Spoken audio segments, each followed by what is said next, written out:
तो आज हम पढ़ेंगे इंटीग्रल क्या होता है। और हमने एक और डिफरेंट वीडियो किया जिसमें इंटीग्रल में थोड़ी डिटेल में बात की है। तो इंटीग्रल क्या होता है? इंटीग्रल आपको बताता है कोई चीज़ कितनी एक्यूमुलेट हो रही है, इकट्ठी हो रही है, गैदर हो रही है, जमा हो रही है, जुड़ रही है। फॉर एग्जाम्पल, आप मूवी को डाउनलोड कर रहे हो, तो जब आप मूवी को डाउनलोड करते हो तो इसेंशियली आप डेटा को डाउनलोड कर रहे हो। आपके सिस्टम पे, कंप्यूटर या मोबाइल पे डेटा एक्यूमुलेट हो रहा है, इकट्ठा हो रहा है, जमा हो रहा है। फॉर एग्जाम्पल, पहले मिनट में फॉर एग्जाम्पल आपने इतना डेटा इकट्ठा किया आपके सिस्टम पे, दूसरे मिनट में आपने इतना डेटा और जमा किया आपके कंप्यूटर पे, तीसरे मिनट में आपने इतना डेटा और इकट्ठा किया। तो अब अगर मैं आपसे पूछूं, बताओ भाई 3 मिनट में आपने कितना डेटा इकट्ठा किया अपने मोबाइल पे या फिर कंप्यूटर पे, तो वो है मुद्दे का क्वेश्चन इंटीग्रल में। उस क्वेश्चन को हम सॉल्व करने की ट्राई करते हैं इंटीग्रल का कॉन्सेप्ट यूज करके। आपको लगे ये तो बड़ा इजी सा क्वेश्चन है, तो इतना हंगामा क्यों मचा कर रखा हुआ है, लोगों की नींद क्यों हराम करके रखी हुई है इंटीग्रल ने इतनी। तो हम देखेंगे कि इतना स्ट्रेट फॉरवर्ड क्वेश्चन नहीं आई है, बट वहां पहुंचने से पहले थोड़ी चीजें क्लैरिफाई करेंगे हम लोग। अब अगर यही चीज मेरे को, जो डेटा एक्यूमुलेटेड है, कितना डेटा इकट्ठा हुआ है, अगर उसको मेरे को ग्राफ में डिपिक्ट करना हो, अगर मेरे पास डाउनलोड स्पीड है और टाइम है, तो ये जो एरिया निकलो, ये शेडेड एरिया जो है, ये मेरे को बताएगा क्या है, डेटा एक्यूमुलेटेड। राइट, तो डेटा एक्यूमुलेटेड को हम लिख सकते हैं एरिया इनक्लोज्ड। राइट, तो अब से जब भी हमको बोलना होगा कि भाई कोई चीज़ कितनी एक्यूमुलेट हो रही है या कितनी इकट्ठी हो रही है, हम बोलेंगे what is the area enclose, क्योंकि एरिया इनक्लोज भी आपको वही इंफॉर्मेशन देता है लेकिन जनरल वे में देता है। फॉर एग्जाम्पल, अगर आपके पास एक ग्राफ है स्पीड और टाइम के बीच में, तो यहाँ पे जो शेडेड एरिया, जो एरिया इनक्लोज है, वो क्या देगा आपको? वो देगा डिस्टेंस, कि डिस्टेंस कितना इक्यूमुलेट हो रहा है, इकट्ठा हो रहा है। यहाँ पे कम डिस्टेंस था, थोड़ा और डिस्टेंस आया, थोड़ा और डिस्टेंस आया, तो यहाँ पे डिस्टेंस इकट्ठा हो रहा है। सिमिलरली फोर्स और डिस्टेंस के बीच में अगर आपके पास एक ग्राफ है, तो यहाँ पे जो एरिया इनक्लोज है ये आपको बताएगा कितना वर्क इक्यूमुलेट हो रहा है, इकट्ठा हो रहा है। ठीक है, तो नटशेल में हमने देखा कि आपको इंटीग्रल बताता है कि कोई चीज़ कितनी इकट्ठी हो रही है, एक्यूमुलेट हो रही है, या फिर what is the area enclosed. Right, तो अब तक तो कहानी मस्त चल रही थी, लेकिन अभी कहानी में ट्विस्ट आएगा, अभी विलन आएगा कहानी में। तो अगर आप देखो तो जितने भी एरिया की बात की है हमने अब तक, ये सब के सब स्ट्रेट लाइंस के अंदर हैं। राइट, स्ट्रेट लाइन के अंदर हैं, और स्ट्रेट लाइंस के अंदर एरिया निकालना मुश्किल नहीं होता, क्योंकि ये आपका रेक्टेंगल है, ये आपका स्क्वायर है, ये आपका रेक्टेंगल है, आप इजीली एरिया निकाल सकते हो। और रीजन, जो एरिया है वो स्ट्रेट लाइंस के अंदर है क्योंकि दोनों में से एक वेरिएबल जो है आपका वो चेंज नहीं कर रहा, कांस्टेंट है वो। यहाँ पे फॉर एग्जांपल आपकी डाउनलोड स्पीड सेम थी, चेंज नहीं हो रही थी। यहाँ पे आपका स्पीड चेंज नहीं हो रही थी, यहाँ पे आपका फोर्स चेंज नहीं हो रहा था। और ऐसा रियल लाइफ में बहुत कम होता है। आपके साथ कभी ऐसा हुआ है कि आप कार में ट्रैवल कर रहे, 1 घंटा आपने घूमे फिरे, वापस घर में आ गए और पूरे उस 1 घंटे के दौरान आपकी स्पीड सेम रही हो? ऐसा नहीं होता।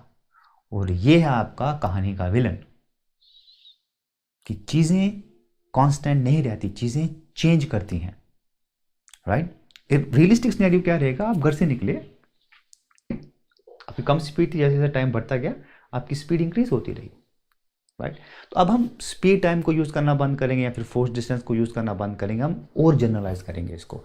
अब हम एक्स और वाई कुछ जेनरिक वेरिएबल्स यूज करेंगे। राइट, लेकिन बहुत इंपॉर्टेंट बात याद रखने वाली वो ये है कि एक्स और वाई जो हैं वो रिलेटेड होने चाहिए, एक दूसरे का फंक्शन होना चाहिए। जैसे y is equal to x square for example, ताकि आपको पता हो कि भाई अगर आप एक को चेंज करोगे तो दूसरा कैसे चेंज होता है, दूसरे की क्या वैल्यू होगी। For example, y is equal to x square में अगर एक्स को 2 बनाते हो तो वाई 4 बन जाता है, एक्स को 3 बनाते हो वाई 9 बन जाता है। राइट, एक्स और वाई रिलेटेड होने चाहिए और उन दोनों में क्या फंक्शन है अपने को पता होना चाहिए, अदरवाइज डेरिवेटिव और इंटीग्रल के जो कॉन्सेप्ट हम पढ़ रहे हैं वो आप यूज नहीं कर सकते। तो फॉर एग्जाम्पल यहाँ पे अज्यूम करते हैं हम लोग कि y is equal to f of x, function of x. दोबारा से सेम क्वेश्चन, अब बताओ भाई ये शेडेड एरिया कितना है, कैसे निकालोगे इसमें? यहाँ पे अगर आप देखो तो शेडेड एरिया स्ट्रेट लाइंस के अंदर नहीं है, 3 लाइन तो स्ट्रेट है उसकी, लेकिन यहाँ पे ऊपर आपका विलन आ गया, अभी ये कर्व आ गया ये। और कर्व के अंडर एरिया कैसे निकालते हैं, इसने हमको सदियों तक परेशान किया। अपने को समझ में नहीं आ रहा था कि कैसे एरिया अंडर द कर्व निकालते हैं। फाइनली जब न्यूटन और लाइबनिज ने अपने को एक तरीका बताया, वो तरीका बना क्या, कॉन्सेप्ट ऑफ इंटीग्रल, जो हम बात करेंगे।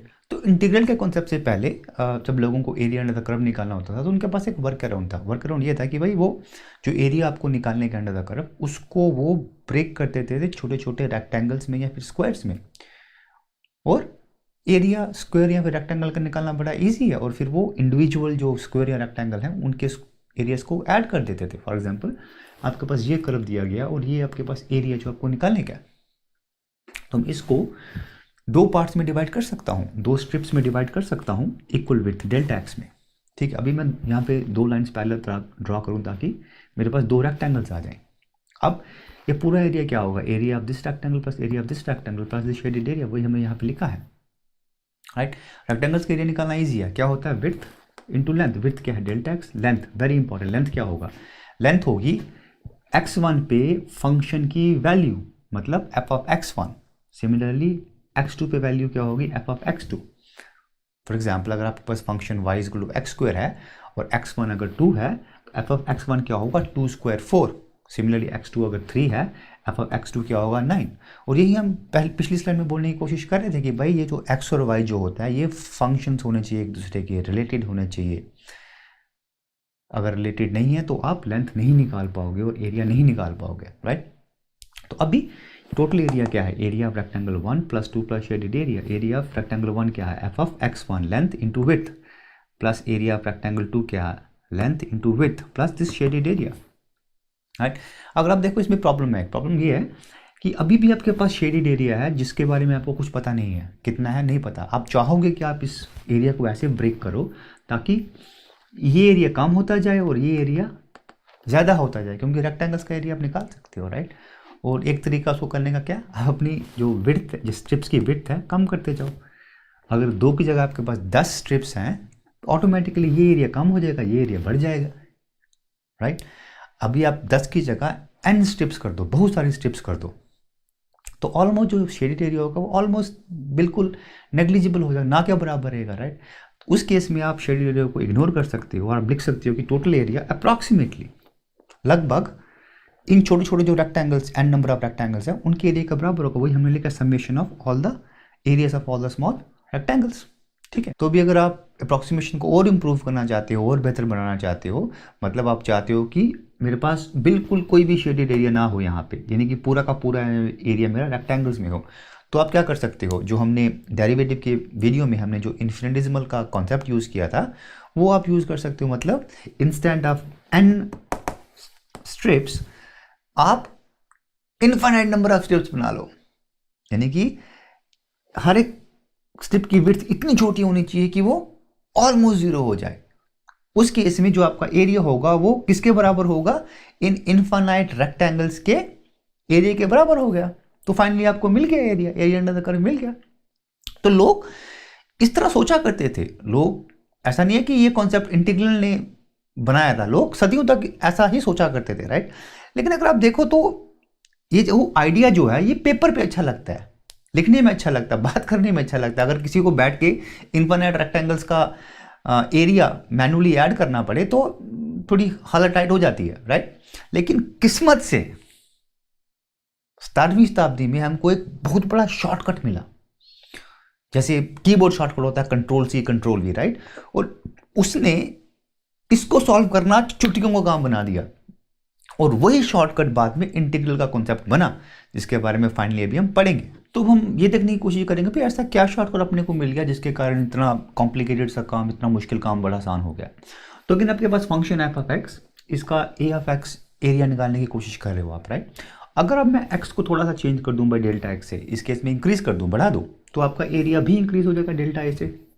जब भी कोई चीज़ चेंज होती है, जैसे हमने बोला था, और आपको अगर ये फंक्शन पता है तो आप मोस्टली उसका डेरिवेटिव निकाल सकते हो। तो अगर हम अब एरिया का डेरिवेटिव निकालें, मतलब किसी भी पॉइंट, किसी भी x पॉइंट पे एरिया कितनी तेजी से चेंज हो रहा है x के मुकाबले में, ठीक है।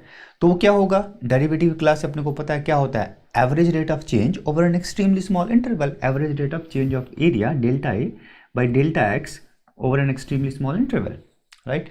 चेंज इन एरिया क्या होगा आपके पास, f of x delta x and delta x। और जब आप इन्फिनिटिसिमल का कॉन्सेप्ट यूज करो, लिमिट का कॉन्सेप्ट यूज करो, यानी delta x is not equal to zero but almost zero, तो क्या हो जाएगा, एफ एफ एक्स हो जाएगा।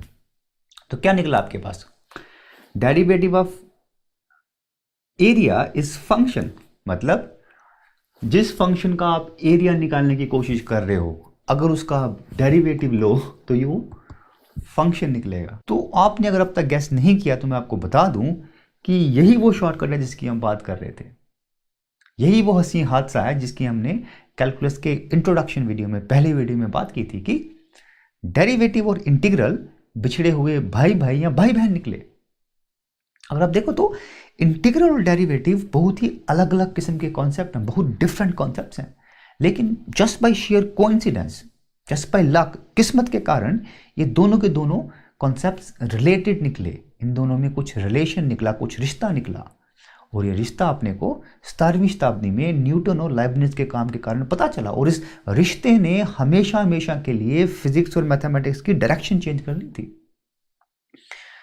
तो अभी आप सोच रहे होंगे कि ये था आपका शॉर्टकट, ये था वो हंसी हादसा, खुदा पहाड़ निकला चूहा, आपने हमको एक बोरिंग सा इक्वेशन पकड़ा दिया, इससे कैसे काम आसान होगा। तो दोबारा देखते हैं इसको। इसका मतलब ये है कि आपके पास कोई फंक्शन एफ ऑफ एक्स है, उसका आप एरिया ए एफ एक्स निकालना चाह रहे हैं। अगर आप इस ए एफ एक्स का डेरिवेटिव निकाले तो वो फंक्शन होगा। मतलब क्या है, मतलब ये है आपके पास एफ ऑफ एक्स है जिसका आप एरिया निकालना चाहते हैं ए एफ एक्स। अगर आप भूल जाओ कि आप एरिया निकालने की कोशिश कर रहे हो, आप किसी तरह से, किसी और तरह से एक कोई फंक्शन अगर निकाल पाओ कैपिटल एफ ऑफ एक्स जिसका डेरिवेटिव ये वाला फंक्शन है, तो ऑटोमेटिकली आपका ये वाला फंक्शन जो है वो एरिया के बराबर होगा, और इसलिए ये शॉर्टकट है। अभी आपको इनफाइनाइट नंबर ऑफ रेक्टेंगल्स या स्क्वायर्स के एरिया को ऐड करने की जरूरत नहीं है। अगर आपके पास कोई function small F of x दिया गया जिसका आपको एरिया निकालने का है, तो आपको सिर्फ एक ही बात करनी पड़ेगी, किसी तरह से आप एक फंक्शन निकालिए कैपिटल एफ ऑफ एक्स जिसका डेरिवेटिव ये वाला फंक्शन है, तो ऑटोमेटिकली ये वाला फंक्शन जो है वो आपका एरिया हो जाएगा, इसलिए शॉर्टकट है। तो भी एक ऐसा तरीका, एक ऐसा प्रोसेस जिसमें आप किसी फंक्शन एफ ऑफ एक्स का एक ऐसा फंक्शन ढूंढते हैं कैपिटल एफ ऑफ एक्स जिसका डेरिवेटिव ये फंक्शन है, उसको इंटीग्रेशन बोलते हैं, और इस capital f of x function को इंटीग्रल बोलते हैं। सवाल ये पैदा होता है कि भाई आप इस capital f of x function को कैसे ढूंढोगे आप। तो काफी सारे भले मानुस हुए हैं जिन्होंने काफी सारे फंक्शंस के लिए रूल्स बनाए हैं इस capital f of x function को निकालने के, और वही आपको पढ़ाया जाता है इंटीग्रल क्लासेस में। फॉर एग्जांपल आपको बताया जाता है कि x to the power n का इंटीग्रल क्या होता है, x to the power n+1 divided by n+1 plus some constant c। तो आपके लिए तो पहले से ही वो काम किसी ने करके रखा हुआ है, आपको तो बनी बनाई खिचड़ी मिली हुई है, आपको सिर्फ याद रखना है कि इसका इंटीग्रल ये होता है, राइट। और ये जो सिंबल होता है इसको हम इंटीग्रल सिंबल बोलते हैं, और ये आता कहां से है, ये सम में जो s होता है कैपिटल S वहां से आया है, और इसका मतलब होता है समेशन, जोड़ना। और अगर आप देखो तो इंटीग्रेशन में वही तो कर रहे हैं हम लोग, जोड़ रहे हैं, जमा कर रहे हैं, ऐड कर रहे हैं, राइट। क्या चीज ऐड कर रहे हो, जमा कर रहे हो, वो डिपेंड करता है किस चीज के साथ आप काम कर रहे हो, राइट। तो आज के लिए इतना ही, आपसे फिर मुलाकात होगी। थैंक यू सो मच, शुक्रिया।